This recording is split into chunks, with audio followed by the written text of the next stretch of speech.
Hi, thank you very much, Katie. Hi, welcome to the South Atlantic State Federal Fisheries Management Board. My name is Pat Gear. I am the chairman, and I'll have a few introductions. To my left is Angela Giuliano, who's the TC chair for the Cobia Committee. Mike Schmentke's to my right. He's our lead planner on all this. And then I have Chris McDonough, who is our Croaker and Spot TC chair as well, and he'll be giving a presentation today as well. Let's start the meeting with the approval of the agenda. Are there any additions or comments on the agenda? Hearing none. Tony?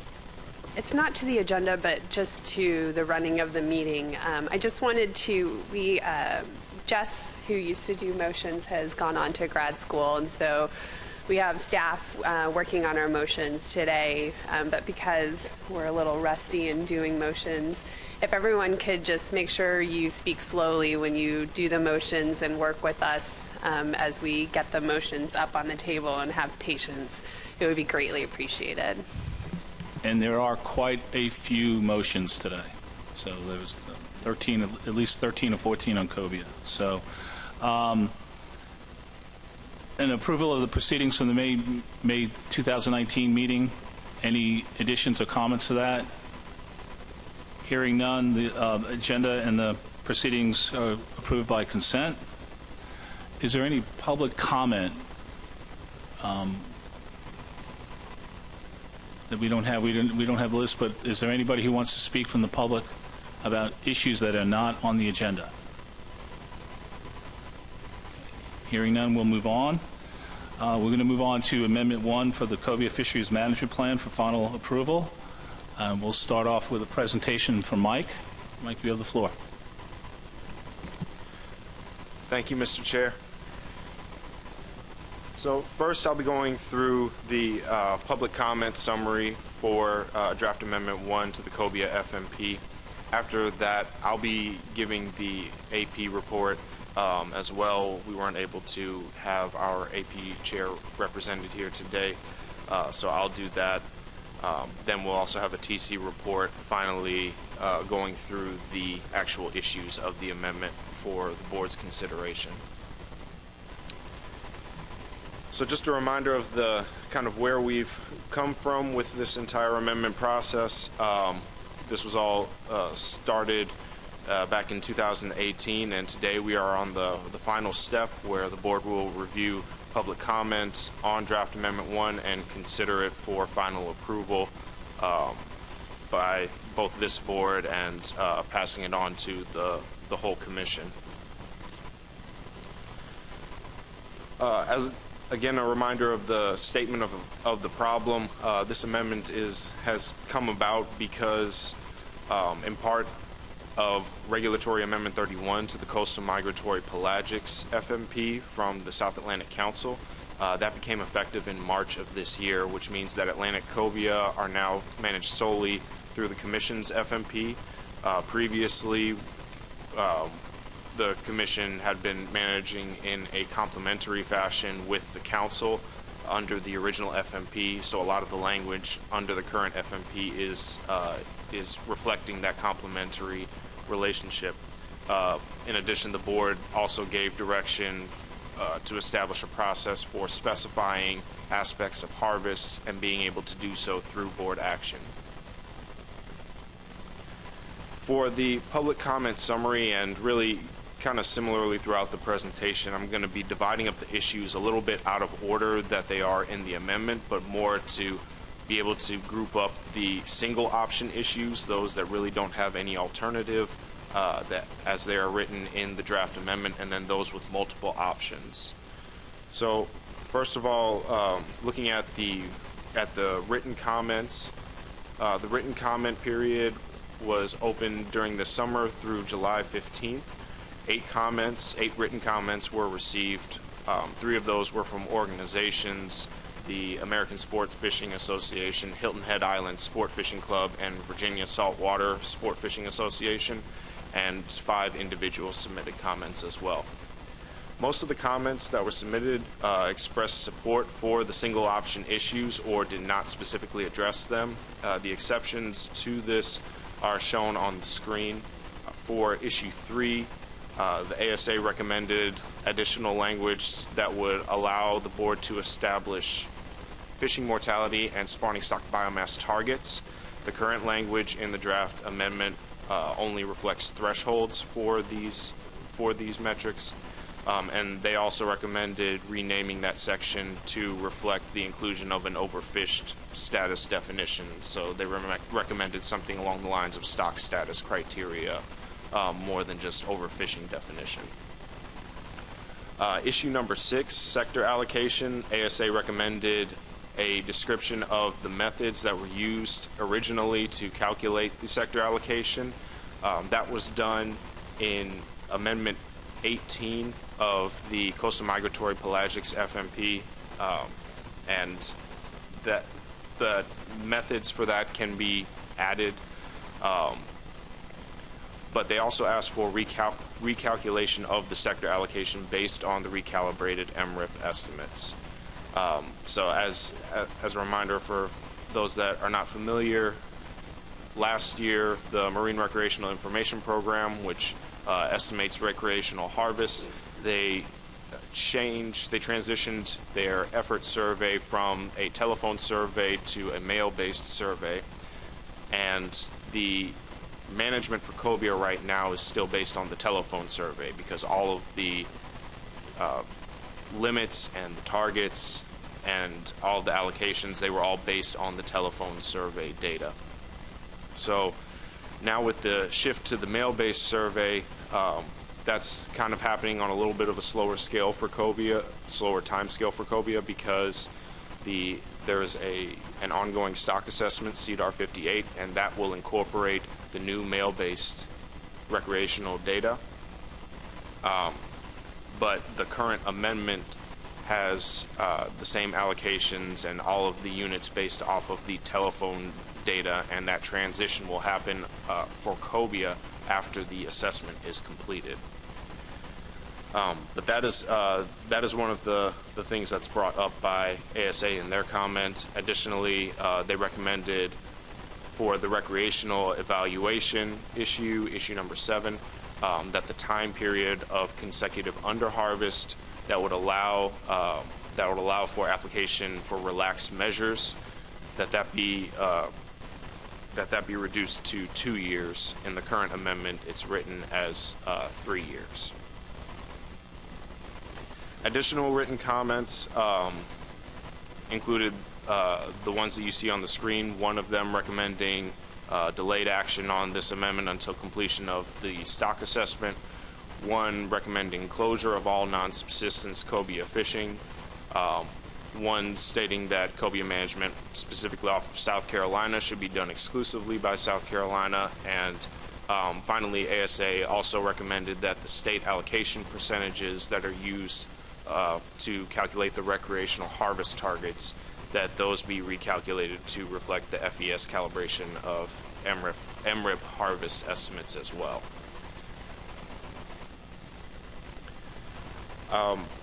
There were 4 public hearings that were held. 3 of those were in person. 1 of those was via webinar.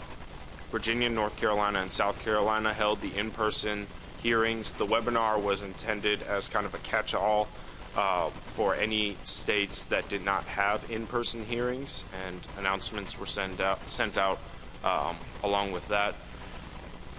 There were no attendees to the webinar hearing, so there aren't any comments related to that webinar hearing, but there is in the public comment summary, you have the comments from the Virginia, North Carolina, and South Carolina hearings. A couple of the highlights from those are Virginia and North Carolina continue to be concerned with MRIP harvest estimates, and some of the comments there ask for consideration of other data. Specifically, a few of them mentioned the Virginia Cobia reporting program. For issue number 13, that was one where there were comments really from both sides of that issue. In general, Virginia supported recommending federal regulations based on the port of departure and return, regardless of the catch location or licenses held. The comments from that hearing indicated that current options could be confusing for anglers because of the language involving multiple licenses. For South Carolina, that hearing, the public represented there, they expressed concern with anglers from other states fishing reefs off of South Carolina, potentially with less restrictive regulations than what are allowed for those anglers. There is a table in the public comment summary document. I do have to make one correction to that. Issue number 8, recreational units. In that table in the document, it's shown that A has the unanimous support. It's actually option B, numbers, for the recreational units that had the unanimous support. So all of the numbers that are in A should be in B, and that's corrected in the table that you see there on the screen. But here you can see kind of the breakdown of the support for options on those issues that have multiple options. For issue number 5, the majority of comments supported option A. For issue 8, all of the comments supported option B. Issue 9, there was a pretty close split between options A and B, but it was definitely done so on what looks like a regional basis. Issue 10, there was a split as well. Issue 12, there was unanimous support for option B, and issue 13 was split as well. So with that, I can take any questions related to the public comments. Does anybody have any questions for Mike?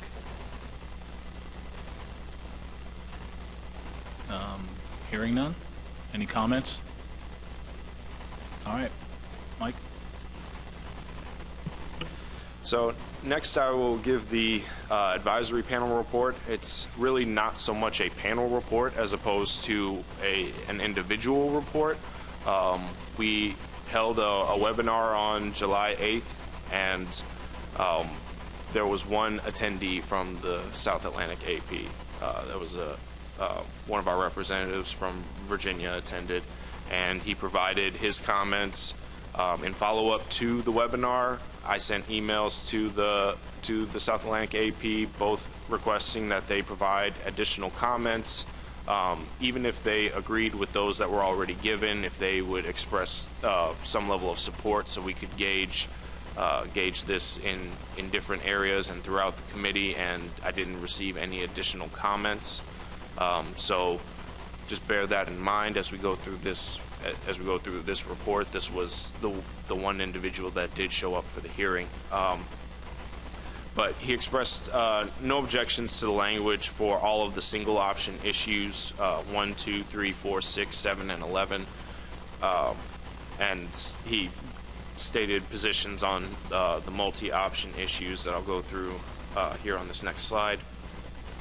For harvest specification, there was support for option A, which is the 2-year option. For the recreational units, support for option B, using numbers of fish. For the commercial minimum size, option A, which is the status quo for that minimum size limit. For issue number 10, option C, the 4 fish per vessel. But he did specifically state that he would only support 4 fish per vessel if this limit would apply regardless of the number of commercial license holders on the vessel. This is kind of a Virginia-specific rule that's in place in terms of the number of license holders that's applied to the commercial fishery.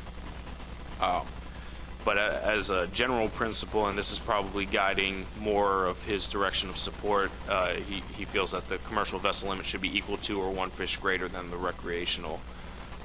So I know that doesn't quite line up with what's in the FMP, because the recreational can have a vessel limit of up to 6 fish if the state it wants to put that limit in place. But I think he's speaking more from a perspective of what he's experiencing as specifically a Virginia commercial fisherman. For the commercial de minimis issue 12, he supported option B, which does allow for a commercial de minimis status. And finally, issue number 13, the recommendation for federal waters, he supported option A, which used regulations based on the licensed or permitted state for both the recreational and commercial sectors. So with that, I can take questions related to the AP. Are any questions for Mike? I'd like to make a comment on this. Mike and I talked about this having only one AP member, participate on a phone call. I mean, get with your AP members, and see if they're still interested in sitting on these committees. It's hard for us to function when only one person out of, a whole group is participating. And get with them, and if they're not interested, see if you can get new representation. And we had that as well with some of the general public meetings as well. They weren't very well attended. And I think maybe, it's a trend that we're seeing in general, but maybe we need to have a discussion moving forward on how we can get better participation, because we've got a lot of cobia fishermen in Virginia, but we only had less than a dozen folks show up. And it's and that's an ongoing trend that we see. But how can we get more people engaged in this process so that the regulations come out, and then they get upset after we're done with the process. And it's frustrating for us, and it's frustrating for them, but they have a voice, and they're just not taking advantage of it. So, all right. Now we're going to move on to the TC report, and Angela's going to give that. Oh, wait, excuse me, Spud. Thank you, Chairman. Yeah, I'm disappointed too. I guess my concern at this point is that we even consider for the record this being an advisory panel report. So it really isn't. And I think we need to make clear that it was submitted on behalf of one individual, and that we don't have it in the record as an advisory panel report. Thank you, Spud. Tony? We can note, well, on the report it does note that only one individual did show up for the meeting, although Mike did send that report out to the full advisory board, and he specifically asked, please look at this. Do you disagree? Do you have other opinions? And he did not get any responses, if I remember correctly. And so there was that did happen as well, just as an FYI for the board. Mike? Yeah, I sent out I emailed the AP asking, both for any additional comments, as well as even if you agree with Craig Freeman was the representative that showed up. Even if you agree with Craig, please let me know that you agree with him. In addition, within that email, it also asked if that specific AP member would, if those AP members wanted to continue to serve on that AP, or if we should contact states to let them know if representation needs to change. Even related to that, I only got 2 responses affirming that they want to continue serving on the AP. And the 2 that responded in that way, they said that they would look at the report and send any additional comments, and I just never received anything further from that. Anything else on this? All right, thank you, Mike. Let's move on to Angela. She's going to give the TC report. Thanks. So the technical committee met on July 25th to review draft amendment 1, similar to Mike's presentation, for all of the options that were either single options or just edited text. The TC was in support of the edits of those sections as edited or written.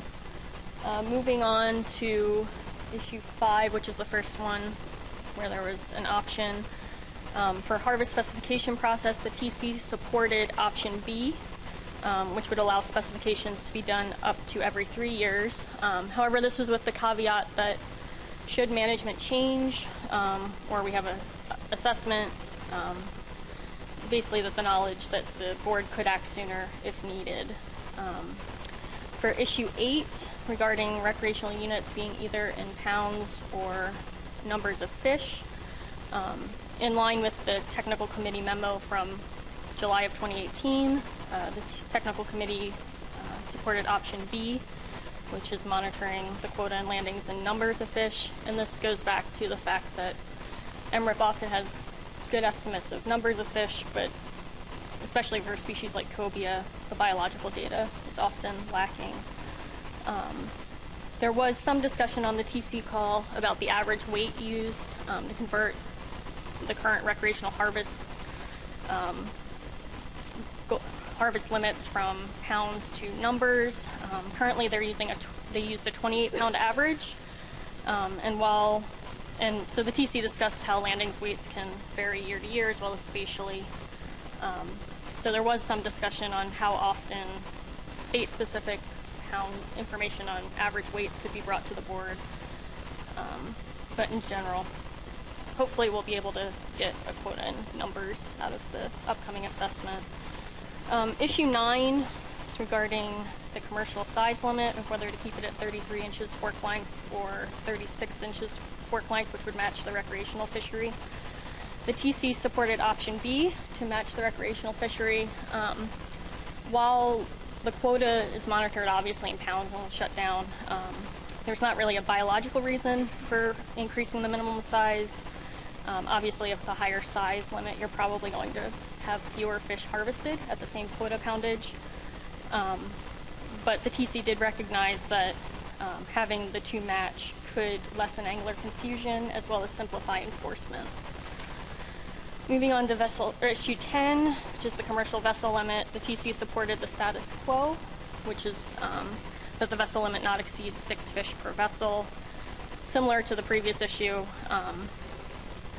the quota is monitored and the fishery shuts down when it's been reached. So lowering the vessel limit, while it potentially could prolong the season, there didn't really seem to be much other information for it to be changed.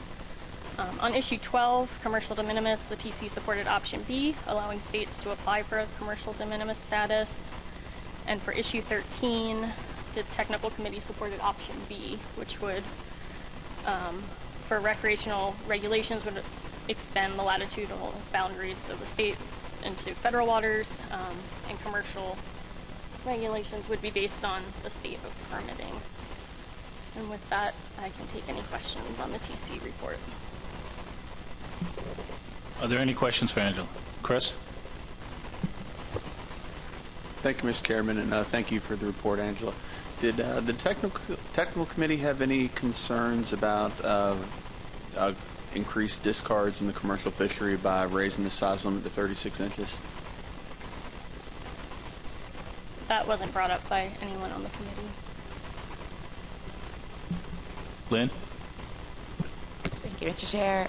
Thank you, Angela, very much. Did the TC talk at all about, to the same issue 9, about the fact that the fish may be smaller to the north so that there's an access issue if you raise the commercial size limit? That was not discussed on the TC call either. Anyone else? Okay. I thank you, Angela. Greatly appreciate that. All right, moving on. We have 13 options we need to address. Of those 13 issues, of those issues, 6 of them have options. However, 3 of the ones without options, we had some public comment that we need to address. So the approach we're going to take is we're going to deal with issues 3. I'm looking at Mike. You can nod yes or no. 3, 6, and 7. Oh, it's up on the board. Okay. Yeah. 3, 6, and 7. And then we'll discuss those and make a single motion or on. Okay. We're going to do 1, 2, 4, and 11 first. We'll do a single motion on that, and then we'll do the other ones are 3, 6, and 7. We'll do an individual motion on that, and then we'll go to the issues that have options and go by those one at a time, and we'll have our discussion as we move forward. Okay, so we have to make, there'll be 13 motions, and then there'll be a there'll be 3, 9, 10 total motions, I believe, right? Is that what it adds up to be? Yeah. There's a lot. We're going to go through this. So, and we're going to start. And Mike, you want to start the discussion on that, or? Okay. And I just wanted to show on the screen for the board's consideration those single option issues that don't have the suggested changes first. First one would be issue 1, additional language for the goal of the amendment that adds language talking about equitability and sustainability. Then issue number 2, that adds 2 objectives related to the added language to the goal as well as the harvest specification process. Issue number 4, that describes how commercial landings and catch would be monitored under the amendment and how that process would now be going through the states. Issue number 11, discussing the management of a commercial quota, the establishment and the management of a commercial quota, and that also would be monitored in season by the states. We've had some conversations among those states that would potentially be non-de minimis, Virginia, North Carolina, South Carolina, as far as how that could be accomplished, and we're looking into some different avenues. SAFES was brought up as one potential avenue for collecting that data, but that's not something that needs to be really addressed within this amendment. Kind of the how-to is something that we'll figure out in the aftermath if these issues are approved. So with that, we can, I guess, pause. Okay, is there any discussion on these 4 issues? Chris? If there's no discussion, I'd like to keep things moving along and make a motion to approve the language addressing issue 1, goals, 2, objectives, 4, commercial landings monitoring, and 11, commercial quota management, and draft amendment 1 to the COBIA FMP. As second by Dr. Rhodes.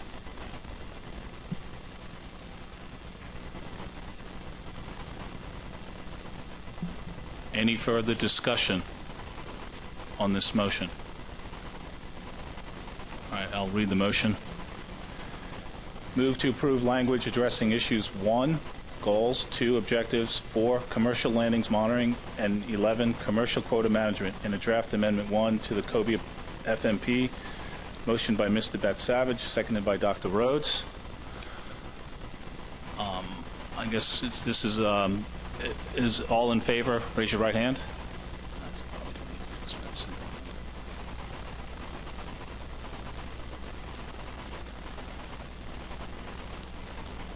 Opposed? Abstentions? And null? The vote carries 10-0, 1 abstention, no null votes. Okay. Moving right along. So next I'll go through the 3 issues that are single option issues but did receive some public comment related to them. First, there's issue number 3, the definition of overfishing. This section was incorporated so that the commission can now define overfishing. Previously, that was set through the Coastal Migratory Pelagics FMP. Right now, the language in this section talks about addressing F and SSB thresholds, and the public comment that we received indicated some desire to incorporate target language within that. The threshold language was used previously a lot with the South Atlantic Council, and so that's kind of how that got carried forward. There's kind of a description on the screen related to that section, as well as within the amendment itself. Issue number 6 is the next one that received some comment that had to do with the sector quota allocation. Right now, we're currently operating under a 92% recreational quota, 8% commercial quota. And finally, issue 7 had to do with the evaluation of recreational landings and the response to any overages. The 3-year averaging process that is in the original FMP, that's been continued forward. There's just been some additional details related to that language that have been added through this amendment process. And the comments related to this had to do with changing that threshold at the bottom. States with consistent under harvest for at least 3 years may apply to relaxed measures, changing that to 2 years. Sorry, I didn't bring up previously, the comment related to the sector allocation had to do with basically running the same process that the council ran to come up with the 92-8 split, running those same reference years to come up with what the sector allocation would be using the FES calibrated harvest estimates. So. Any questions for Mike? Lynn? Thank you, Mr. Chairman. So I think I need a little clarification. So issue 5 is the one where we would decide whether we are doing harvest specifications 2, 3, or 4 years, correct? Does that relate to the table under issue 7? So for example, if you're doing, right now I think that under issue 7, the evaluation and response to overages is this 3-year running average. But if we go to a 2-year spec, does that change the calculation of that table so that you're evaluating on average over 2 years? To me, the issues seem related, but I'm trying to understand if they are. So the time frames of those two things can be independent. That example assumes that in issue 5 that option B was selected, but it's not dependent on option B being selected. The thing that would change is that instead of the evaluation being conducted every 3 years, as it is in the example, the evaluation would be conducted every 2 years, but it would still be done in a way that if regulations have been in place for 3 years, then a full 3-year average could still be used on that running average type of basis. Does that make sense?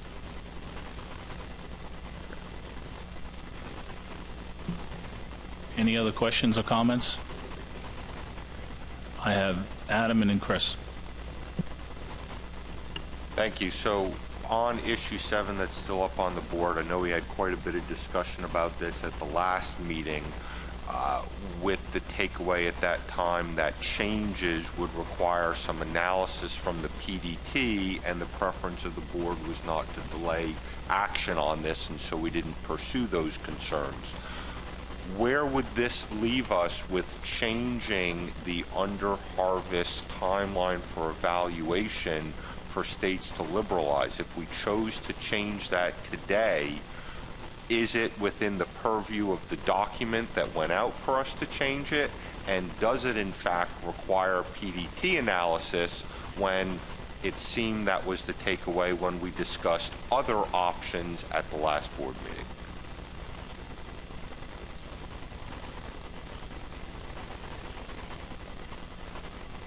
And I'll just note that I'm in favor of moving in that direction.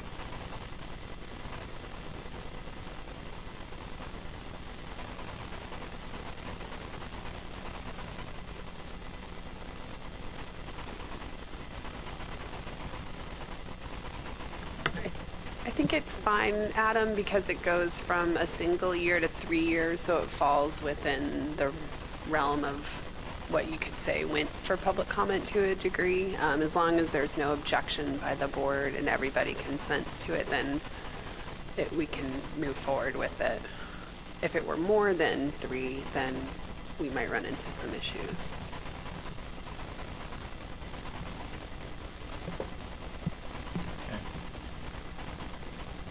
Any other questions or comments? I'm sorry, Chris.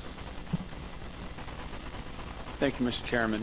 Also on issue 7, question that public asked me was regarding if a state has exceeded their 3-year average and has to adjust their regulations. Could other information besides MRIP data be used? And it's not explicit in the in the document regarding whether like carcass collection program or other volunteer angler survey information could be used to craft regulations. Is that something that could be allowed without explicitly stating it in the document, which then would potentially have to put it back out for public comment? I believe the idea is if new data becomes available, we can use it. It's not explicitly said in there, but I'm the assumption that yes, if new data becomes available, it can be used. But Tony, I think the technical committee would have to do a thorough vetting of that information, dependent on what the board is going to utilize that information for. For example, in some species, we use alternative data sets to help craft regulations, but we do not use those data sets to determine the amount of the overage or underage that state achieved. So it could depend on what it's being used for, but regardless, that data set would need to be thoroughly vetted by the TC and then considered for approval by the board at the time of use for each time it is used. So it can be considered if it's vetted through the process. Okay. Adam? One other question. So under issue 6, it explicitly states that the allocation could be changed via addendum. For issue 7, the time frames that we're talking about here as we go through the evaluation process, could that also be done through an addendum? What part of 7 could be done versus in an addendum versus amendment, since it doesn't explicitly state what can be changed in that section like it did under issue 6?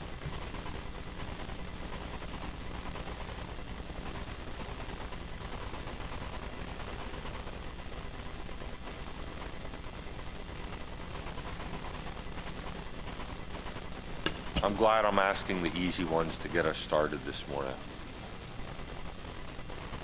We always appreciate it, Adam.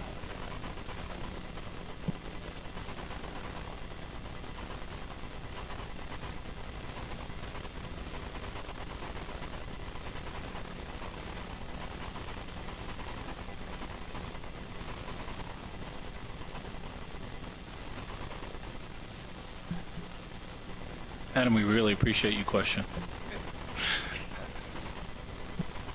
It's a good one, though. I really appreciate sarcasm.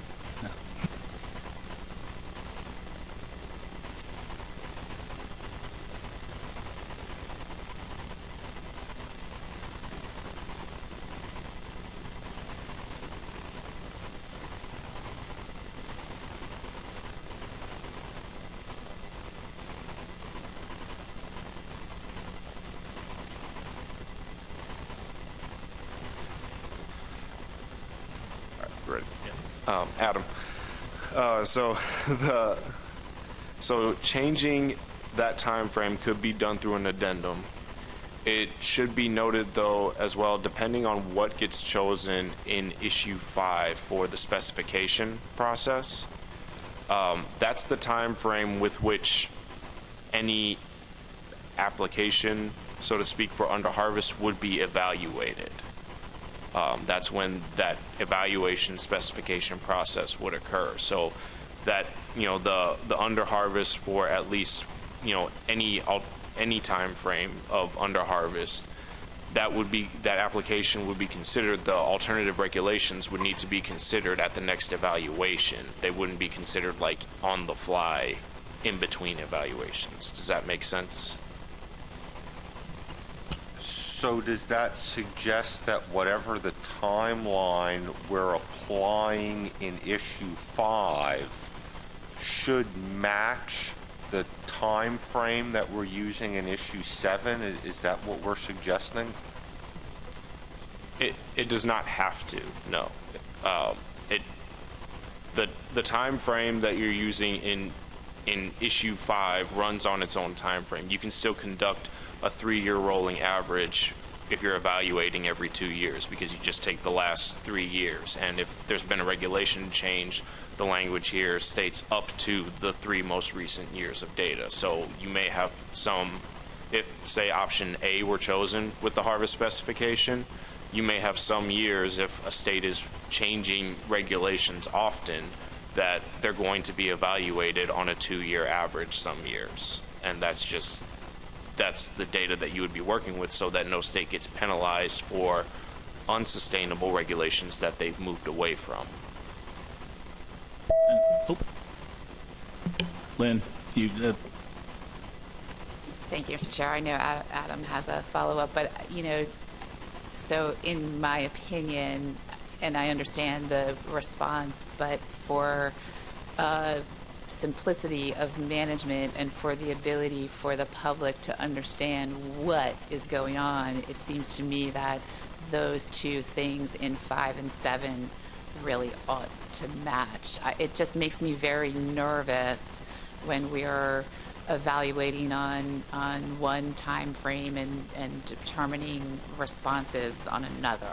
It makes me, I'm uncomfortable with that.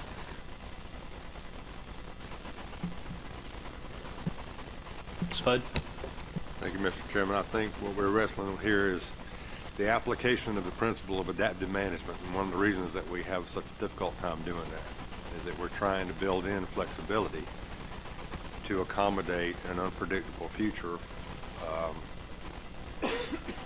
I can understand the desire to have the two things synced up, but I think it can disadvantage a state if we do that. So I don't have a strong opinion one way or the other, but I think we need to keep our eye on the ball, and that is that we're trying to use principles of adaptive management here, and that's going to, so there's a little bit of trial and error in that. Thank you, Spud. Follow up, Lynn? Yeah, thank you, Mr. Chair. And so to Spud's point, so for example, the table 11 is written on a 3-year average. If issue 7 was set to 3 years, that wouldn't preclude the board from acting at 2 if they saw a need, right? No, that wouldn't. If the board would specify, for any given time frame, and if they saw a need, yes, the board could revisit during that time frame.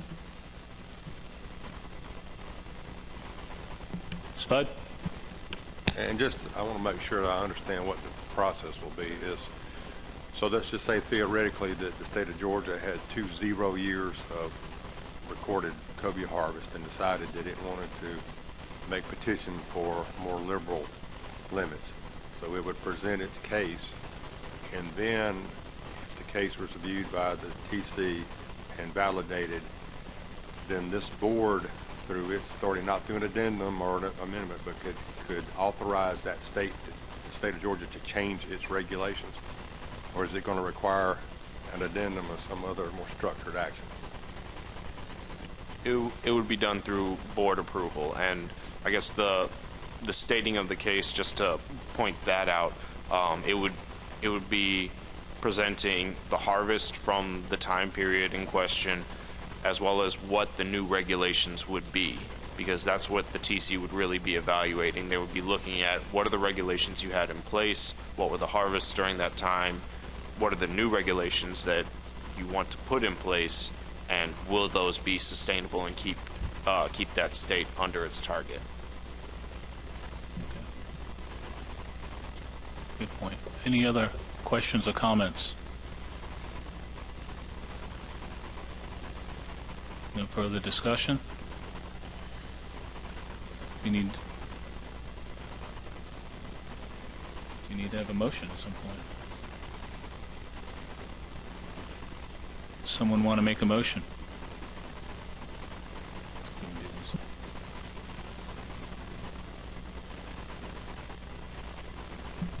we can either do each issue separately or do them as a whole and accept the changes.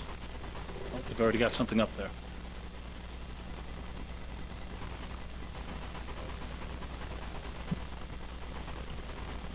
Spud? I'll make the motion. Move to approve language addressing issues 3, definition of overfishing, 6, sector quota allocation, and 7, recreational harvest evaluation. Second by Lynn Fagley. And, okay, discussion? Adam? This motion, as it's written, would use the language as it appears, not any of the suggestions we got from the public input process and previously discussed, correct? So I'm seeing nodding of heads. So to that end, I would move to amend this to change in issue 7 the under-harvest evaluation time period to at least 2 years.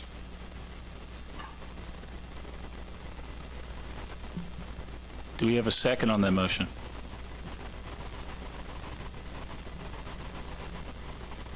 Okay. Second on the motion? I'll second for the purposes of further discussion because I want to make absolutely clear I understand.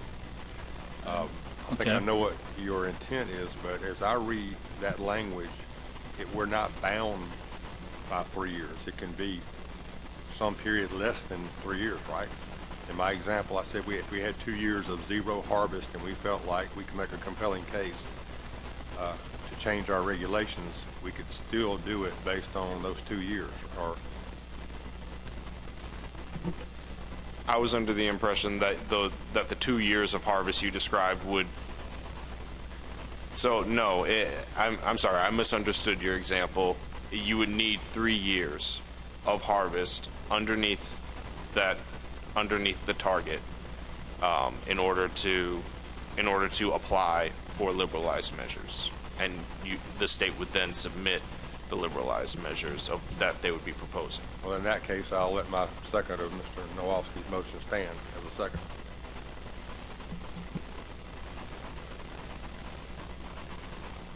But did you say you wanted your second on that, or you do? Okay. Doug and then Adam. So just to clarify for myself, page 44, the fourth paragraph, that's what's changing, of at least 2 years?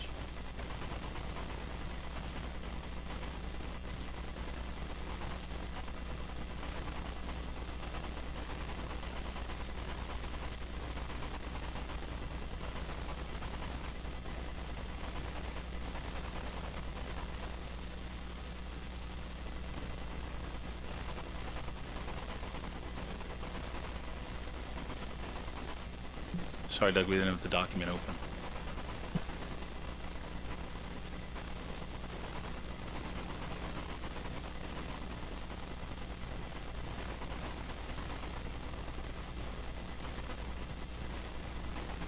If it helps, Mr. Chairman, as the maker of that motion, that is exactly where I intended for this change to occur.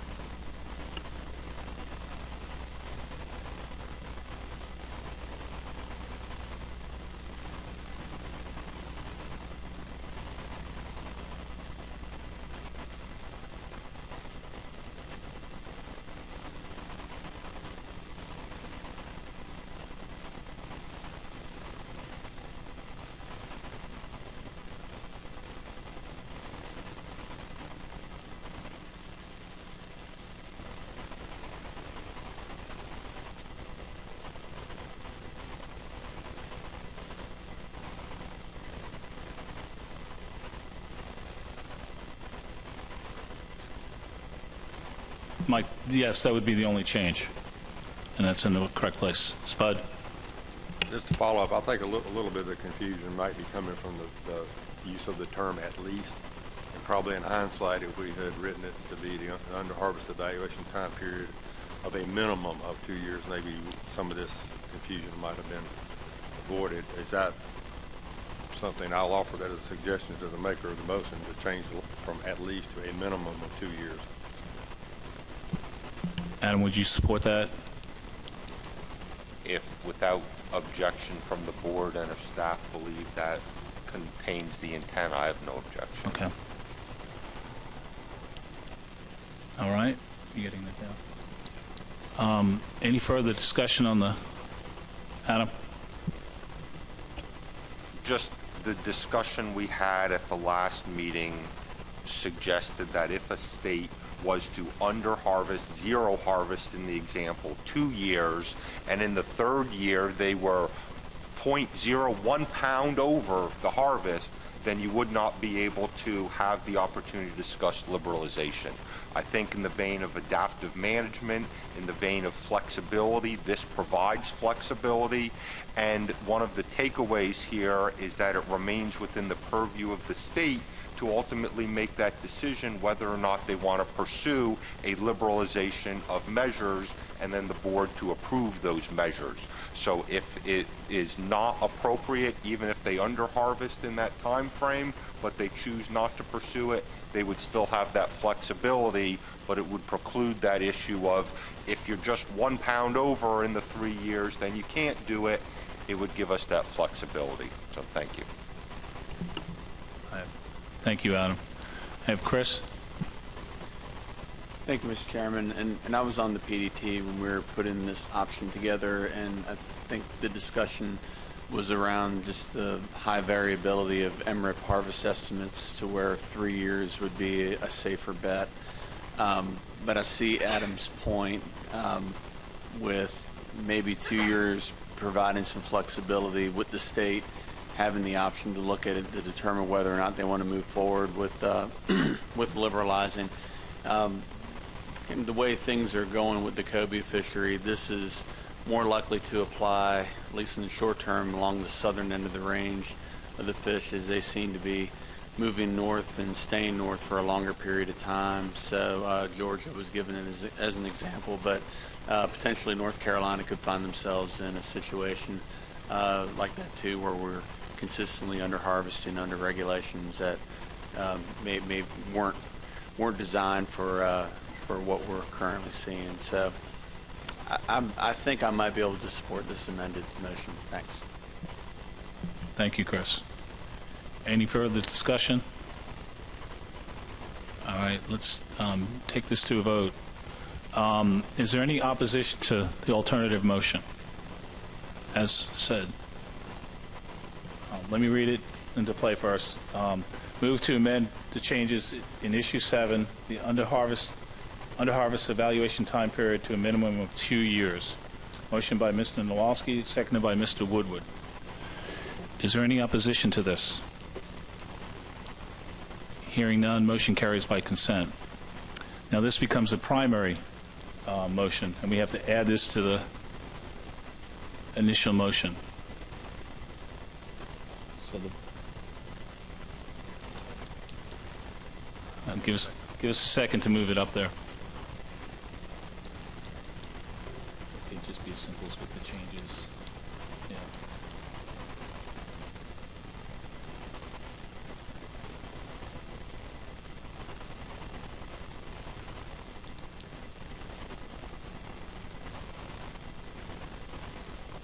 Okay.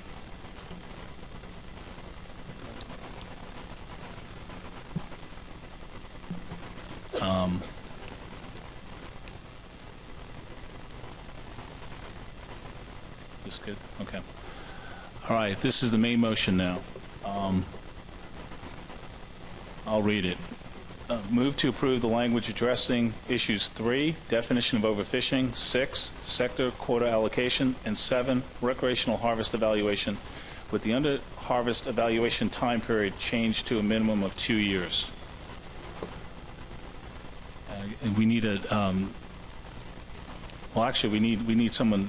Is this a change in the motion? No. We need to. There's no maker and seconder. It becomes Okay. property of the board when it changes. Sorry about that. Let's see a show of hands for this one. In favor of?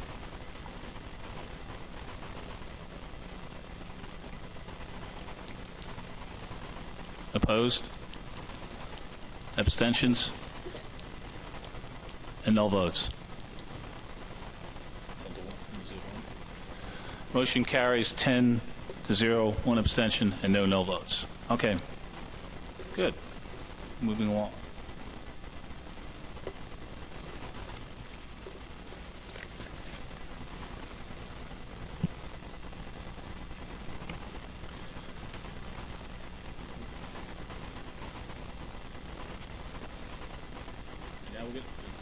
We're moving into the options, the issues that had options that we need to discuss at this point.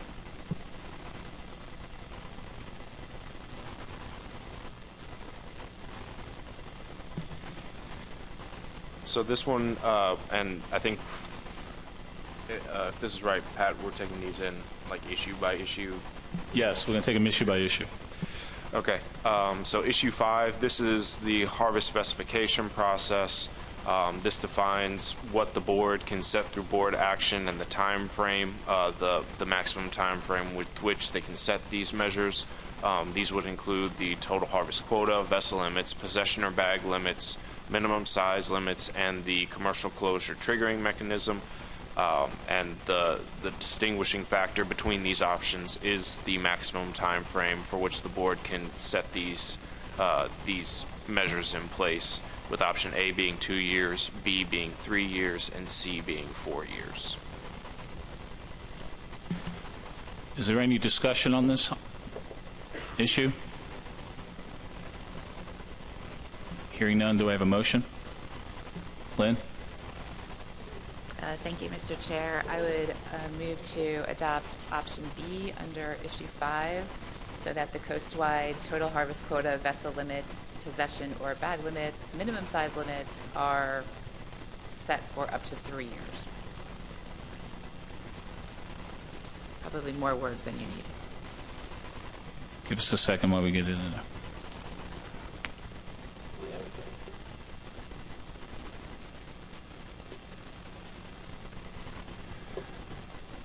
Do we have a second? Seconded by Spud Woodward. Any further discussion? All right, I'll read the motion. Move to adopt option B under issue 5, coastwide total harvest quota, vessel limits, possession or bag limits, minimum size limits, and commercial closure triggering mechanism may be set for up to 3 years. Motion by Ms. Fagley, seconded by Mr. Woodward. Let's see a show of hands in favor.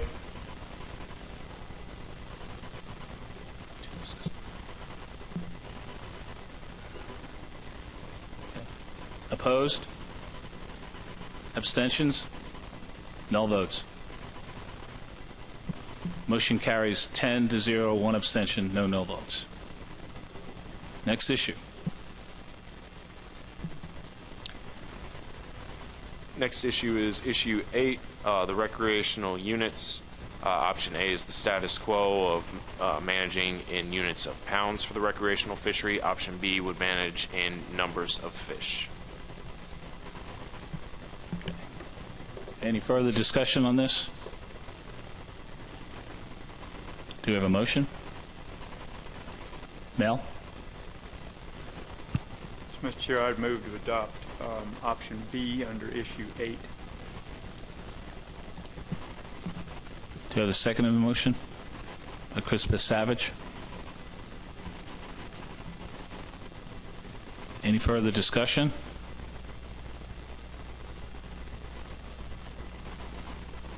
All right, hearing none.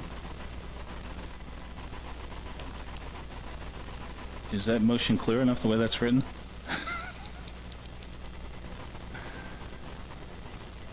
I think we have to have the links. It's not required, but it would be nice so that the public can tell Yes, what that it would be is. nice to have. Just, we could add manage I can the fix fishery. that if you'd like, or it can be fixed. That's the way we do it at the council. Okay. All right. Thank you very much for putting it in there. Move to adopt option B under issue 8, recreational landings, quotas, targets will be evaluated and set in units of number of fish. Motion by Mr. Bell, seconded by Mr. Beth Savage. Let's see a show of hands in favor. That's going to be tired at the end of the day. Opposed? Abstentions? And no votes. Motion carries 10-0, one abstention, no null votes. Next issue is 9. Right, 9. And issue 9 is for the commercial fishery. This is looking at the commercial size limit. Option A being to maintain the current minimum size for the commercial fishery of 33 inches fork length or 37 inches total length. Option B would change this to match the recreational fishery at 36 inches fork length, 40 inches total length. Lynn? Thank you, Mr. Chair. So I would just like to preface this motion quickly with the idea that because the commercial fishery is managed under a quota, that the biological reason for the size limit is not particularly impactful, and also because we tend to have smaller fish to the north. With that, I would like to move to adopt option A, status quo, under issue 9, so that commercial fisheries will continue to operate with a minimum size of 33 inches fork length or 37 inches total length. Do I have a second? Let's get the motion up there.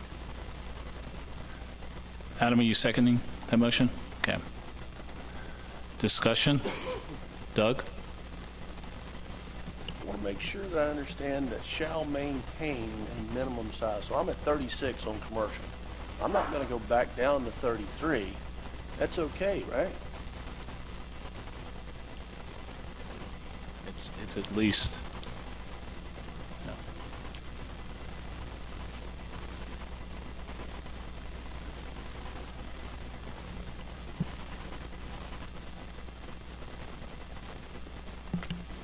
Are you 36 on commercial, Doug? Okay. Same as rec? Yeah, we made it the same. Okay.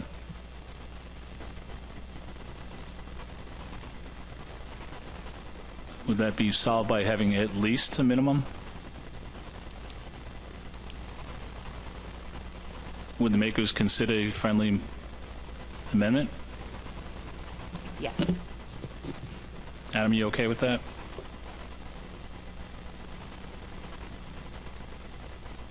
Okay. Any further discussion? Chris? Thank you, Mr. Chairman. As we know, the commercial quota is pretty small, and we've been hitting that quota earlier in the year, where we have close dates now in early September. And most of the landings are coming from 2 states, but there's a lot of interest in trying to extend the season out as much as possible. So I'd like to offer an amended motion, move to adopt option B under issue 9. Commercial fisheries would operate under a minimum size limit of at least 36 inches fork length or total length equivalent of 40 inches. With the substitute, okay. Is there a second on this motion? Seconded by Mel Bell.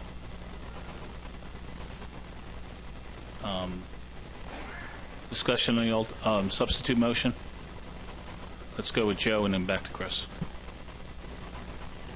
Thank you, Mr. Chair, and I apologize if Angela covered this, but I'm seeing this in the TC's recommendation. Could we just, if I forgot, rehear why they recommended this?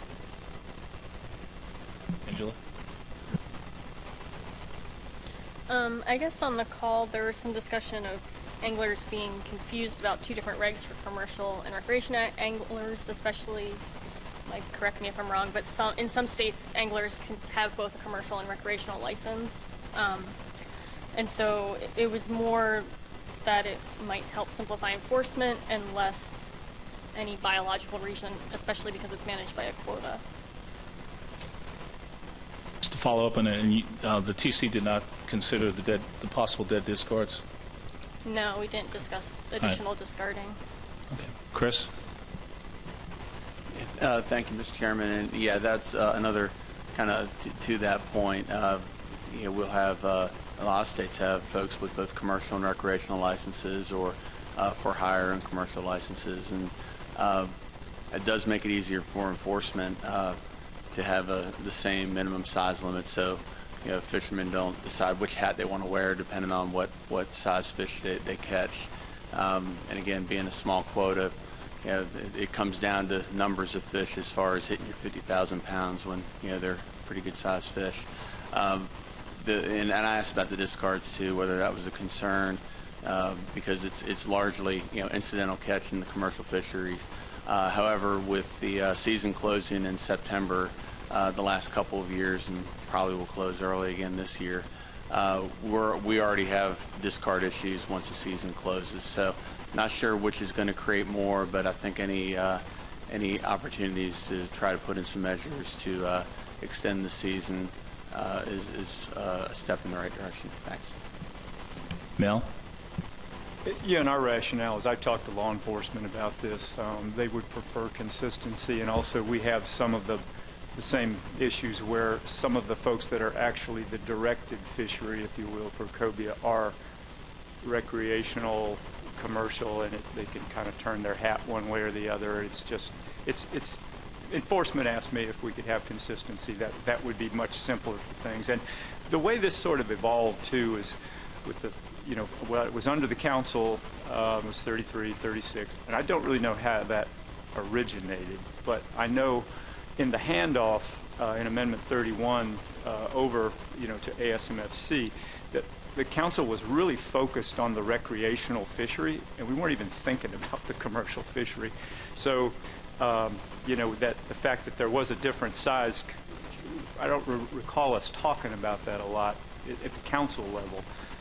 And then, we were basically, because the issues we were dealing with were recreational issues. So I don't know if that was kind of an oversight on our part or that we ended up. Now, and I realize what's going on now with the fish moving north. So there's opportunity, maybe smaller fish to the north, but that's not what, back when it was managed under the council and the fish weren't doing that as much, that wasn't an issue. So it's something that's just sort of presented itself as a potential opportunity or a potential issue. But I do know from our standpoint, my enforcement folks have really asked me if we can be consistent. It would be less confusing for them and for the fishermen in general from our perspective.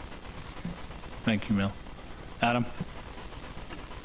I think this conversation about consistent measures is really important, because if you look at this from another direction, it would really support the original motion. Specifically, as per Doug's comments, if we went with option A here, that would not preclude a state with going to more restrictive commercial measures to match their recreational measures for consistency of regulations. For the states that have de minimis recreational measures that currently are tied to Virginia's measures, as Virginia's measures change, I know there's a lot of conversation in our own state, and I'm sure other de minimis states, about going to some other measure, which is likely going to have a lower size limit, and option A would give those states the opportunity to bring their commercial measures closer, if not the same, to the recreational measures, and for that reason I would continue to support the original motion. Mel? So I agree with Adam. I mean, the state still has the flexibility to adopt itself and then enforce a more consistent for itself or a more stringent measure. So no, that's a very good point. Just trying to kind of perhaps deal with our issues, and one we will have to go back as a state and adjust some things anyway. But no, that's a good point. It does provide what you're saying does provide flexibility for other folks where perhaps the fish aren't as big. So I get that. So my thinking was kind of focused on my world down there, what we're dealing with. But you're absolutely right. The state would have the ability, like Doug does, to deal with that. Adam, there's no tying de minimis states to Virginia or other states for the commercial measures. No, I understand that, but I was referring to the tie that currently most de minimis states have chosen on the recreational side. I suspect those states are going to be looking at moving in a different direction based on what's occurring. Any further discussion on the substitute motion? All right, we'll read and take a vote. Move to substitute to adopt option B. Commercial fisheries would operate under a minimum size limit of at least 36 inches fork length or total length equivalent to 40 inches. Motion by Mr. Bat-Savage, seconded by Mr. Bell. Let's see, show of hands in favor.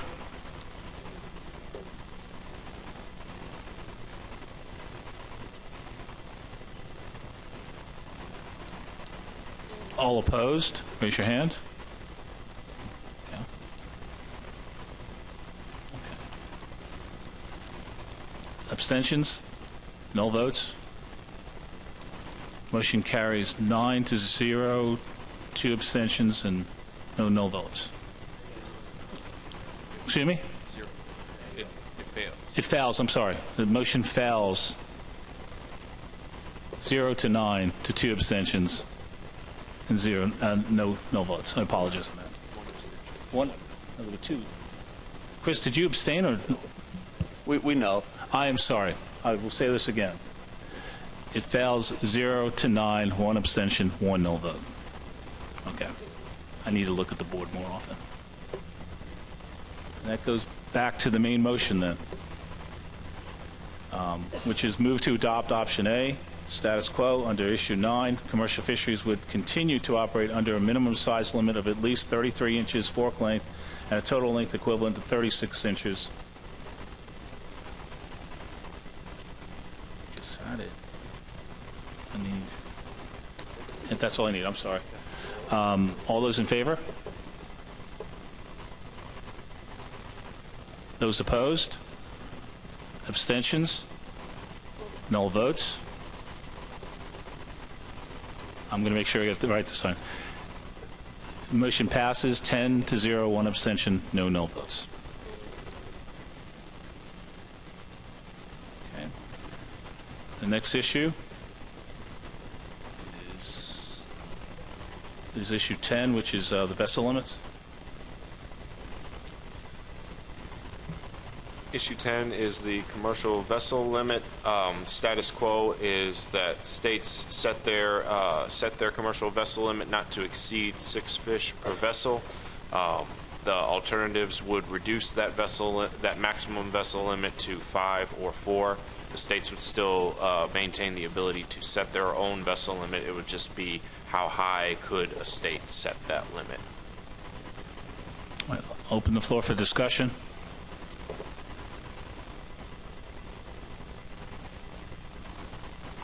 Hearing no discussion, does anyone have a motion?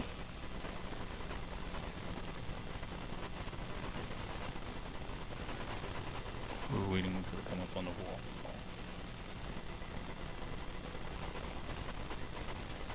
Do we have a preferred motion? Doug? Thought y'all had this all worked out. Mr. Chair, I would move that under issue 10 we accept option A. That all states shall maintain a daily vessel limit not to exceed 6 fish per vessel. Which is status quo. Okay.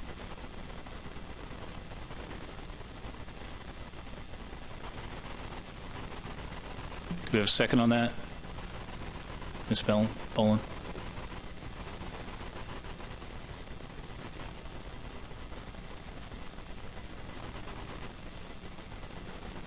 B-O-L-E-N. B-O-L-E-N.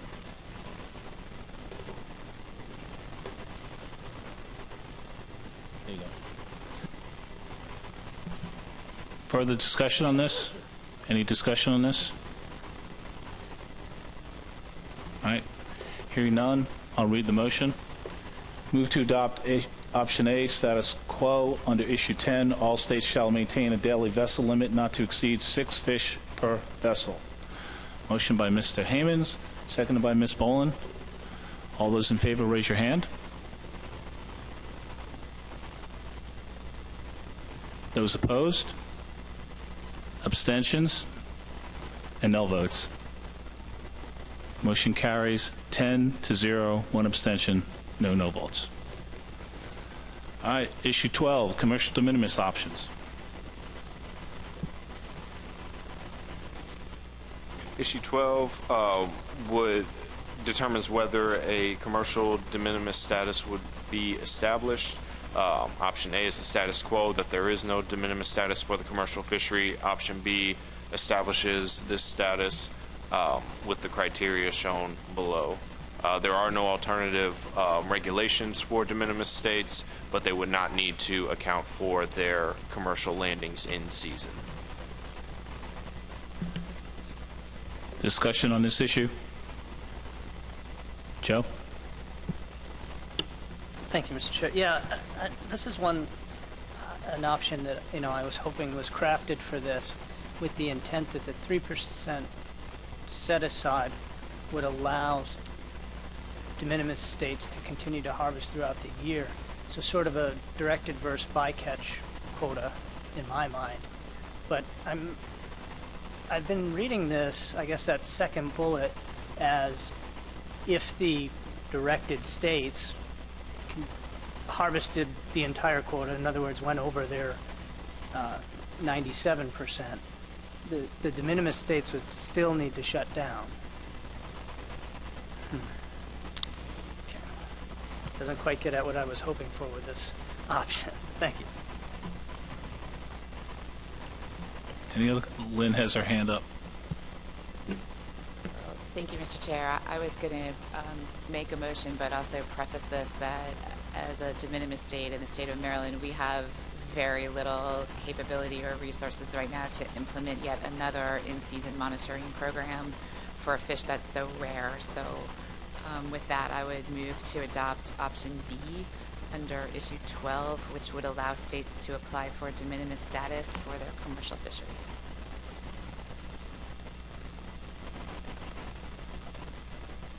Do we have a second to that motion? Seconded by Mel Bell.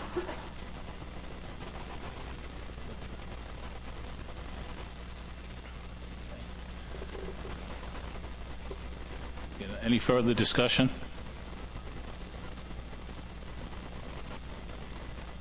Okay, I'll read the motion. Move to adopt option B under issue 12, which would allow states to apply for de minimis status for their commercial fishery. Do we want to put the 3% de minimis set aside in there? Or is that just... It's part of it, okay. All right. Motion by Ms. Fagley, seconded by Mr. Bell. All those in favor, raise your hand. Opposed? Abstain? And no vote.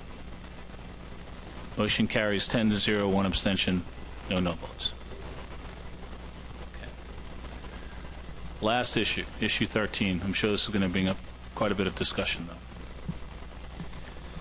Yes, the final issue has to do with the recommendation to NOAA Fisheries for regulations that would go into federal waters.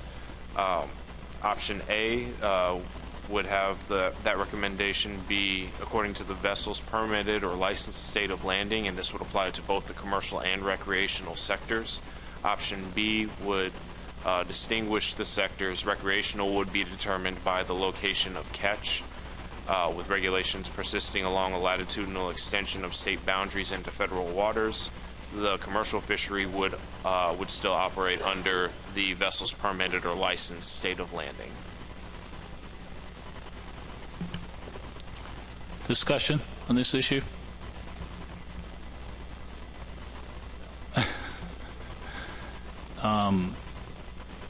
Doug or Mel? So you both raising your hand. Mel? Well, I could make a motion and then we could discuss it. Would that work? If there's no discussion, is there any discussion? Chris?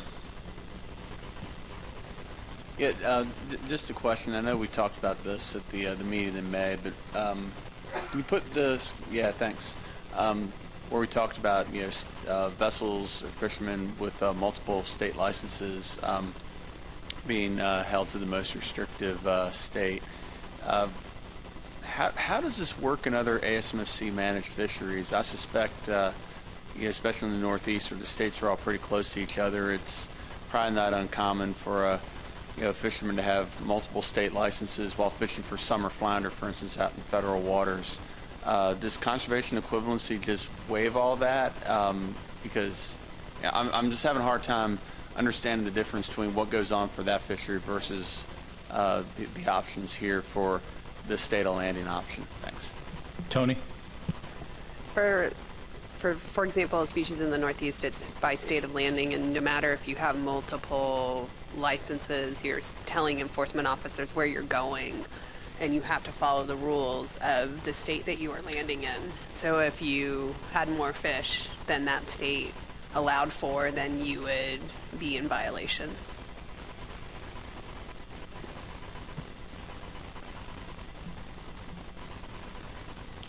Adam?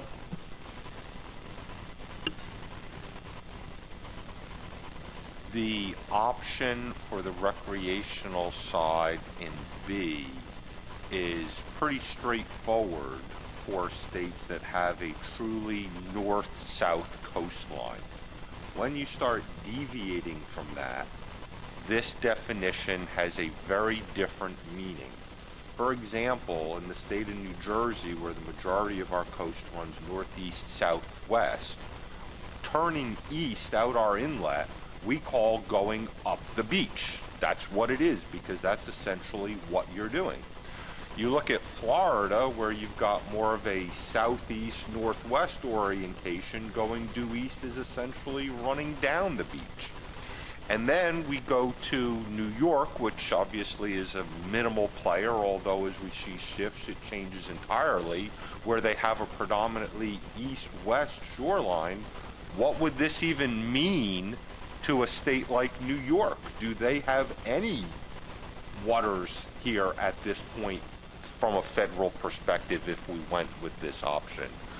I'm not clear as to why we didn't get any law enforcement feedback on this issue. The sense of continuity of regulations for where the fish are landed on the recreational side is complementary to most of our other recreational species in the mid-Atlantic. That's pretty much most of all our species are treated that way. So I think from a consistency of measures, that would have much more consistency. Option A here would, and that's what I'll be supporting on this issue. Thank you, Adam. Mel? So no surprise, because I've mentioned this before, option B would be my preference. And there was some feedback from law enforcement. I recall, I think the last meeting, they were kind of good points, bad points to either. And I think it kind of depended on the perspective they were looking at, perhaps for their own individual state. But I know in talking with our enforcement folks, they would prefer B. And another reason for B, specifically for us, is that if the state is going to accept some responsibility for management of this species out into federal waters, we would like to be able to extend our influence in our management approach out there. And we have perhaps just a situation where, and it's primarily between us and Georgia, but as well as North Carolina, South Carolina, where South Carolina has a number of artificial reefs that we've built off of South Carolina, which, depending on how you draw a line, you might shave a piece off and find it in Georgia, and it's the same for North Carolina. But we can talk about the due east versus what the CFR actually says for drawing that line. But our cobia fishery is really focused on those artificial reefs. So South Carolina would like to be able to extend management out onto those artificial reefs. And the only way to really do that, if we go to a system where Georgia still maintains a 6-fish boat limit, we have a 3-fish boat limit, fishermen come out of Savannah, which they do, and fish those artificial reefs. Now enforcement's got a situation where Georgia boats can have 6 fish out here, South Carolina boats can have 3 fish out here, and it's not really so much the issue of the equitability or really making our fishermen mad over there. Our fishermen don't want 6, because recall that these fish are part of that southern distinct population segment that was identified in the last stock assessment that we're trying to rebuild. And we know through acoustic tagging and regular tagging, monitoring movement, those fish do not just appear in our inlets just magically. They actually show up in federal waters. They move in, they move out, they go back and forth during like the month of May, April, May, into June. So if we can conserve the fish and try to rebuild that DPS in our own state waters, that's great. But if they all get caught out in the federal waters on these artificial reefs, our ability to rebuild that DPS just lags behind, or we may never get there. So that's why we have such an interest in extending our some additional conservation maybe out a little bit farther and being able to enforce it out there. Because, you know, if you have a situation where you go back to whatever the neighboring state allows, then you could be extracting those fish off of that reef at twice the rate, perhaps, that you might, you know, yourself. So that's why we were focused on that. Enforcement has asked me to, you know, try to focus on that and make that happen. That's why it's appealing to us. And for whatever reason, I think that's the way the TC went in terms of their recommendation. And I know this may be a little unique in terms of how they do it up the coast, but that's why we preferred option B, and I would support option B. I don't know if now we want to talk about the line, if that's a good time to talk about the line or not, how it's oriented. The way it says it and the way we took it to the public would be a line due east. That's what it says. But if you go into the CFR that defines the dividing lines between the states, that extends out into the EEZ, it's a different line. It's not a due east. It's on a 135 heading with North Carolina for us and a 104 heading for Georgia. So it's basically an extension of the state lines. And those lines are used for other things, I know, in consideration of wind energy discussions and mining and that sort of thing, gas exploration. You know, those are the lines that exist in the CFR. They exist in the CFR also related to coastal migratory pelagics, related to the dividing line for North Carolina for king mackerel, I think. And this is, I guess, a procedural question. I don't know that we can change that, even if we liked option B and we chose option B. I don't know, because we've taken this out to the public and it's sort of been vetted that way and commented on that way, and I don't know that the public really cared if it was a 090 or 104 heading, but that would be a better line, in my opinion, is to follow the existing lines that are in the CFR, not the due east, if we went with the option B. But that's my logic behind that. It may be a South Carolina specific issue, but if we're going to accept responsibility for helping to manage those fish out in federal waters, and particularly with us, we have conservation measures in place to try to rebuild that DPS component of this stock. That's the direction we would like to go in. Mel, since we are making a recommendation to the feds on this, that we can make some changes to this line. I mean, it's all we're doing is putting forward a recommendation on these. Well, and then that would make sense to them too. I guess that's their line, so it might make more sense. Okay. Spud? Thank you, Pat. Just to follow up on that, so are we using the CFR line to delineate between the Atlantic group and the Gulf group? So we're not using the CFR line. That's because, for consistency's sake, you seem like we would be using. Maybe Roy knows the answer to that question. Roy? I don't know the answer to that question off the top of my head. I would encourage you not to go down this path, though. I think for this to work cleanly, regulations need to be based on where you land the fish. And I think when we start turning this around to things that require at-sea enforcement on all of these, it just opens up a whole host of problems and issues. And I understand where you're coming from, Mel, but I just regard it as unworkable and very difficult to enforce. And I think that's why when you look at other times we've done these kinds of things, we haven't gone down this path, because I just don't think it's a workable way. So I'm going to support option A.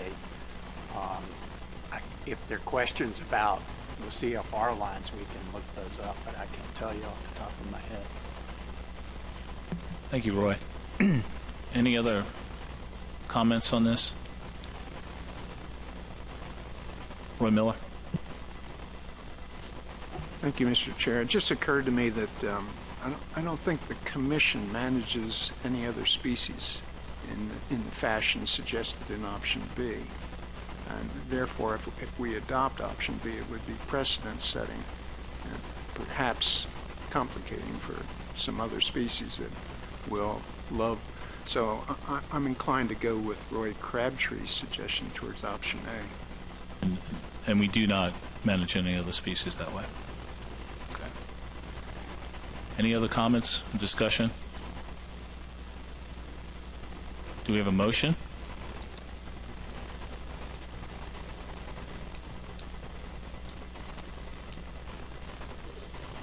We need a motion from somebody. Adam. Move to adopt option A for issue 13.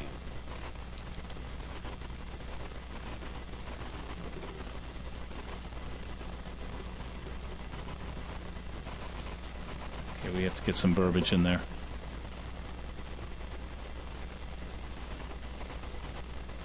Yeah, I didn't get the cheat sheet with what the right motions were, so thank you. Regulations and federal waters.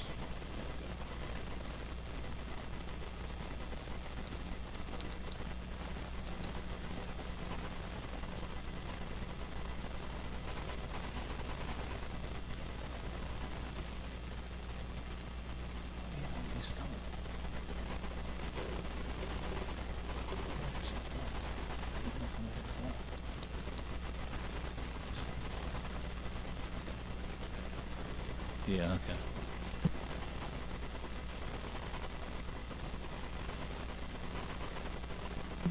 Do we have a second on this motion? Motion by Mr. Pugh.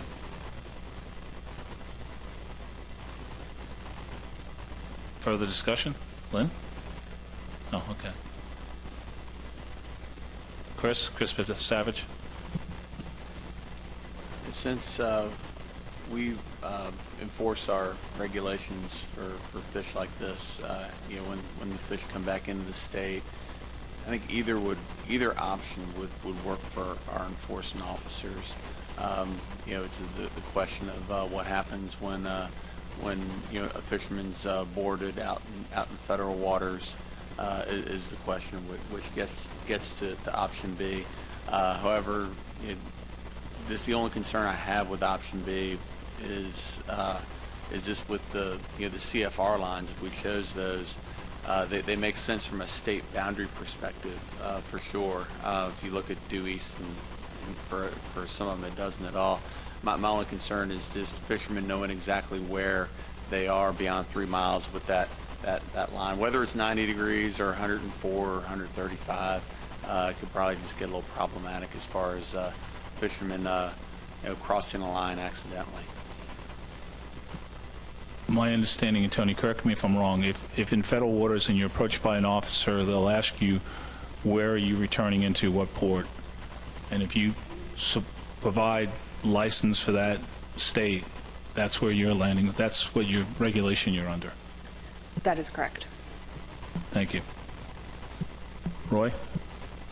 Yeah, and I suspect that will be a significant problem, because I think there will be a lot of recreational anglers who won't be sure what side of the line on, or even that there is a line, but they're going to know where they're landing the fish, and they're going to think that's the rules they're supposed to follow. And that's part of the complication when interjecting. You've got to follow a set of rules where you're landing, but then when you cross the line, you've got to follow a set of rules that aren't where you're landing, and I think that's going to confuse people. Mel? Yeah, and I follow all that. Ours is perhaps just a unique situation, and this fishery is really focused on those specific artificial reefs. So they know when they're on the Hilton Head Reef or the Betsy Ross Reef. I mean, it's and that's where enforcement goes, because that's where the fishermen are. So whether it's Coast Guard or our guys doing JEA work, so it is perhaps a little oversimplified, the picture off of us, but it is very, very geographically specific off of South Carolina. But I understand what you're saying in terms of the complexity of it, and it may not fit kind of the model, but that's why we're focused on that. And we also feel that since we built those reefs, that we have a responsibility to try to extend our management out there. We take ownership, even though they're in federal waters, they're permitted to our state, so we assume some responsibility for that. And we'd like to be able to extend our conservation measures out there. But it's in terms of confusion over where they are, there's no confusion when they're on those specific reefs. But then again, when they transit, they're not. But I get it. Thank you, Mel. Spud. I hesitate to even ask this question. Could we bifurcate this and apply option A to one area and option B to another? No. That's as simple as I can put it. Tony? That would be called a special management zone, which is something that we can look into, and I would need to talk with Roy about exactly how we would go about the process for doing SMZs, which, for the sake of time, if that is something that South Carolina would like to pursue, then we can work on that later on. But in order to keep us moving and try to keep us as close to being on time, I'd say we could explore that option at a later meeting. And Spud, my comment was referring to this amendment. It can be done, but Roy? Yeah, and I was thinking along the lines of what Tony said. If there are a limited number of very specific places, then maybe we could identify those as some sort of special management zone and look at a future date coming in and making some specific provisions for those spaces. Mel? And to that point specifically, those reefs are already designated as special management zones within the context of the Snapper Grouper plan, not cobia at the moment. So, yeah, maybe we could visit that in the future, perhaps. Okay. Is there any other comment? All right, I'm going to read the motion. Move to adopt option A for issue 13. Recommend to the Secretary to implement regulations in federal waters corresponding to the vessel's permitted licensed state of landings for all sectors. Motion by Mr. Nowalski, seconded by Ms. Fagley. All those in favor, raise your hand. All those opposed? Abstentions? Null votes. Motion carries 9-1 with one abstention and no null votes. Okay, now we have to approve the entire amendment as we've discussed today. Oh, wait a minute, Tony? Included in that motion or in a separate motion, you would need an implementation date as well.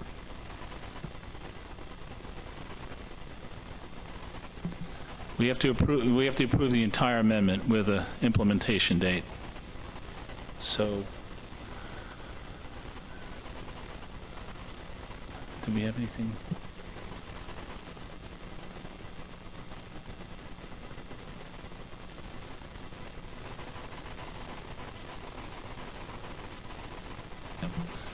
I mean, we have to pick a day. We can start it, January or whenever. I mean, we have to come up with a date on that. Spud? I believe some states, like our neighbors over here, are going to have to do some of this through legislative process. So we need to, probably January 1 is not a realistic date for everybody. So just to put something out there for discussion, July 1, 2020. Did you say July 1, 2021? Or 2020? Would that be possible for all states? Well,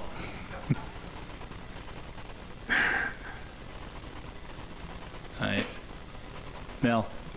For us, assuming, we can work this through, even get it on the end considered, that would be probably the soonest that we could implement it in our state in terms of the working through the General Assembly, because we will have to change some things. So that's our normal start date on these sorts of things would be 1 July. Okay. That's just us. Chris? There's some options that we approved earlier that aren't regulatory changes, but changes how we do things, such as monitoring the quotas, for instance. This motion doesn't preclude states from putting those in place before July 1st. Just want to make sure that's clear, because we can move quicker, but understand other states can't move as quickly as far as making. States can go more quickly if they want, yes.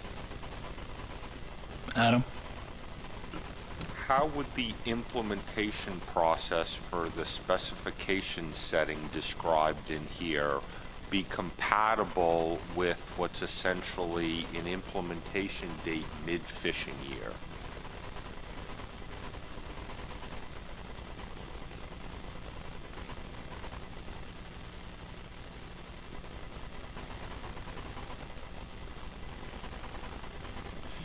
So one thing to consider within the discussion of dates is that the kind of the plan from the PDT's perspective and at the directive of board members has been for that initial specification of harvest for the board to occur following the assessment, following the stock assessment, which will be available in January of next year.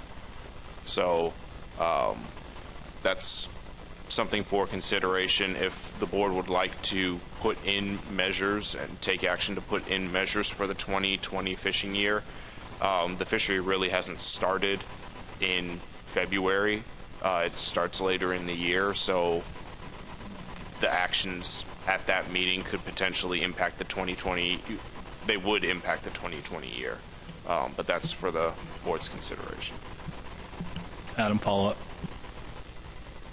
If this had the implementation date of July 2020, then we put 2020 measures in place this winter, would we then essentially use this amendment for 2021 management? Is that essentially what we're saying?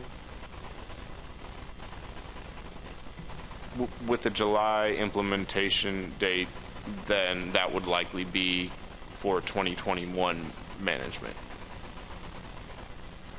Okay. Any further discussion? Lynn? Sorry, so just to clarify, with that implementation date, the first year used in an evaluation would be 2021.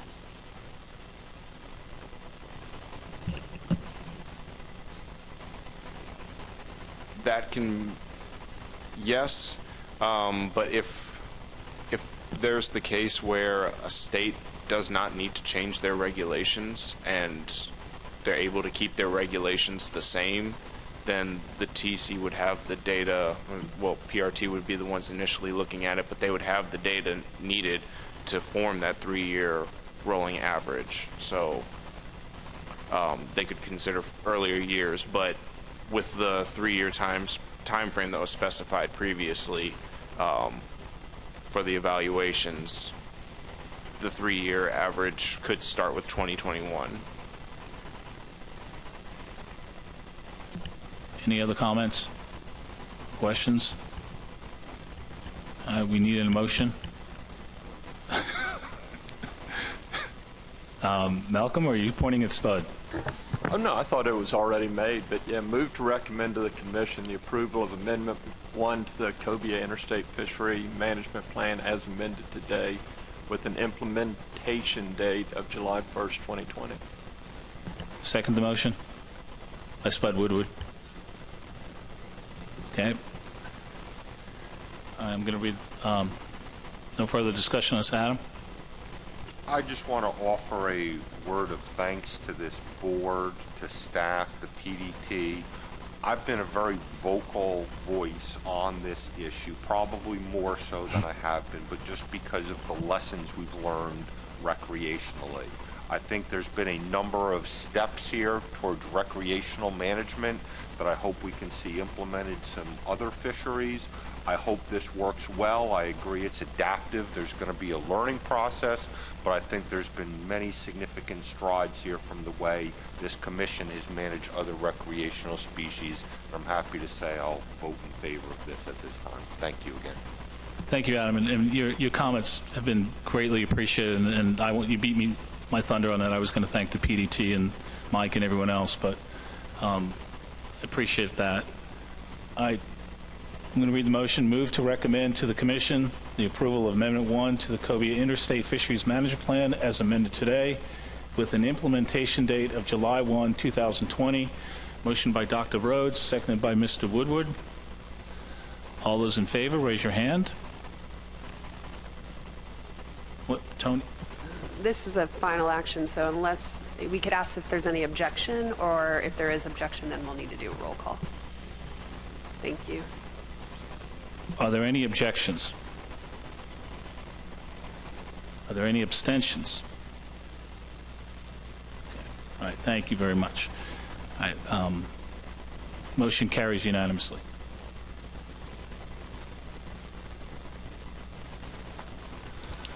All right, thank you very much, and hopefully we won't have to raise our hands too many often. I thank you very much for doing that, 10 times. I'm going to move on to Chris Madonna has a update on the traffic light analysis for Atlantic, Croaker, and Spot for 2018. Chris, it's all yours. Okay, promise this is much shorter than Cobia. Yeah. Okay. Go ahead and rep first. Okay, so for the harvest composites, or the harvest composite for Spot 2018, the traffic light did exceed, for the individual year, did exceed the 30% threshold, just below 60%. And am I not? I'm on, I'm sorry. Oh, sorry. That was me. And the adult composite traffic light just exceeded the 30% threshold in 2018. However, since both of them did not trigger across the two consecutive years, there was no management concern triggered in 2018. The decline in the harvest composite was driven mostly by the commercial decline. Okay. Reference slide here. Okay, for the juvenile index, it did trigger, this is an advisory index, did trigger above the 60% threshold in 2018. This is the Maryland Juvenile Fish Survey, as it has for a number of years, and this basically just continues to indicate poor spot recruitment in that region. All right. And then the shrimp discards for 2018 were not available for this meeting. They will be for the annual meeting in October, but that was in really no danger at this point of triggering. And like the juvenile index, this is also an advisory index.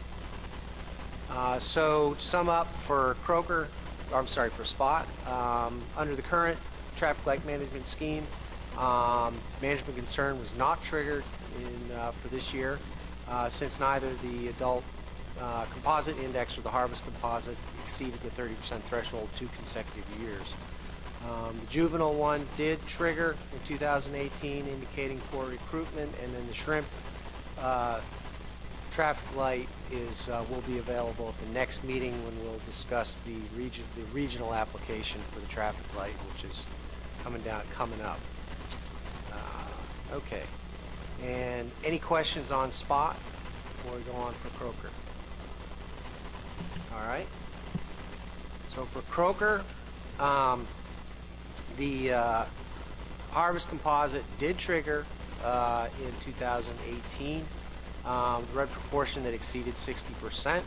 As commercial landings continue to decline, However, the adult composite characteristics, which is the CMAP survey and the Woods Hole groundfish fall groundfish survey, did not trigger in 2018.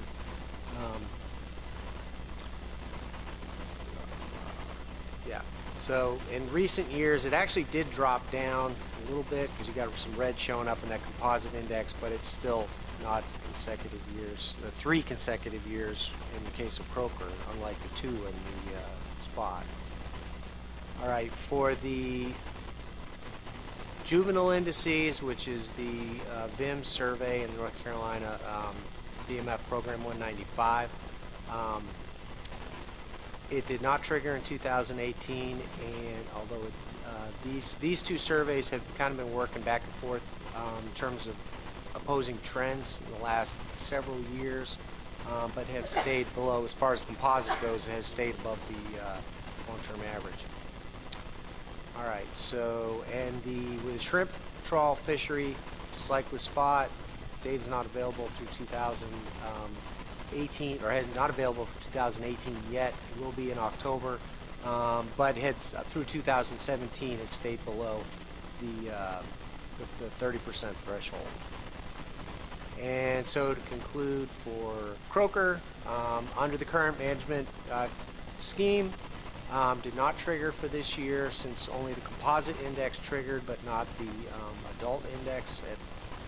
And the juvenile composite did not trigger in 2018 either, but it has shown a fairly high pattern of variability between the 2 indices, and then the shrimp fishery data will be available. And like with spot, we'll be discussing the regional approach in October with this for modifying the traffic light. And with that, any questions on either?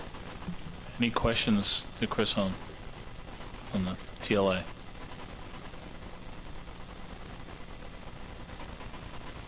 Hearing any? It says action here, but we don't need to take an action today on this. It was just an update.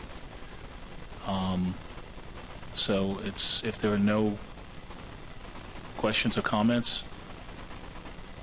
All right. Thank you very much, Chris. In a sense, to save some time, if there's no objections, I'm going to ask that the FMP compliance reviews for Atlantic cobia and Atlantic croaker be done via email. Does anybody have any objections to that? So we'll do that via email and get that done. Is there any other business to come before the board today? Okay. Hearing none, meeting is adjourned. Lunch is ready for everybody outside, and then the LGA luncheon will be in the room that is directly behind us, so down the hallway and a little to the left. Oh. And we'll... Did I leave him here? And eel will start at, I think, 1:15. 1:15. Yeah. Oh, they... Eel will start at 1:30.